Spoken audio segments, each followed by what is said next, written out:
haramun ne mutum ya yada daɗin da ya ji da matarsa, wannan sirri ne, haramun ne mutum ya yada shi, musamman sabbin angwaye a kiyaye, ya kai sabon ango ka kiyaye ba a yada sirri na abin da ya faru tsakaninka da matarka a daren farko. Haka ke ma amarya ki kiyaye ba a yada daɗin da kika ji daga mijinki ga kawayenki a daren farko. Mutane da yawa suna wannan kuskuren, sai a ce ya ka same ta, ke ya kika ji, subhanallah, haramun ne wannan. Za mu karanta hadisi za ku ji wanda yake yada ya ce nayi kaza ko ta ce nayi kaza a daren farko abu kaza ya faru, wannan haramun ne a musulunci.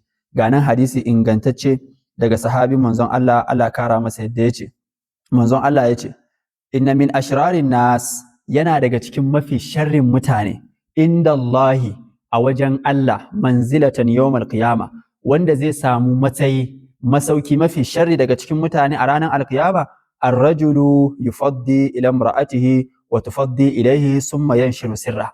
Mutum ne wanda zai yi mu'amala da matarsa ko mace ta yi mu'amala da mijinta, sannan ta yada wannan sirrin, ta faɗa wa kawayenta, shi ma ya faɗa wa abokansa. To yana daga cikin mafi sharrin mutane masu matsayi a wajen Allah. Sannan hadisi na biyu daga Asma binti Yazid, tace annaha kanat inda Rasulillahi sallallahu alaihi wasallam war rijal wan nisa qu'ud.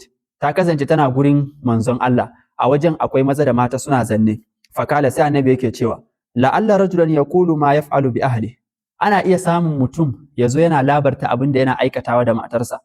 Wa la'alla imra'atan tukhbiru bima fa'alat ma'a zawjiha. Ko a samu wata mace tana faɗan sirrin abin da suka aikata da mijinta a daren farko.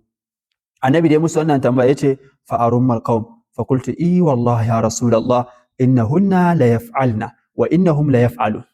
Da annabi ya musu wannan tambaya sai mutane irin kowa ya kauda kai haka bai son ya bada amsa. Sai ita Asma ta ce wallahi ya manzon Allah, ana samuwa matan ma suna aikatawa, mazan ma suna aikatawa. Qala sai annabi ya ce fala taf'alu, ku daina, babu kyau.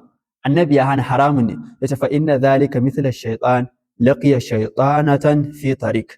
Yace ai irin abin da kuke yi wannan, ka zo kana yada sirrin jin daɗi da kai da matarka ko kina yadawa, kamar shaytani ne ya haɗu da abokinsa a hanya, faghashiyaha wan nasu yanzurun.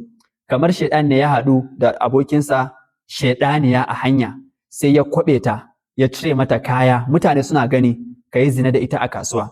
To babu bambancin wanda ya yi zina da karuwa a kasuwa a gaban mutane kowa yana gani, da kuma wanda yake yaɗa sirrin jin daɗin da ya yi da amaryansa a daren farko, babu bambanci. Kun ji misalin da manzon Allah ya bayar. Don haka ‘yan uwa a kiyaye. Wannan hadisi ingantacce ne, Imamu Ahmad da Abi Shaiba da Abi Dawud da Baihaqi duk sun fitar da shi.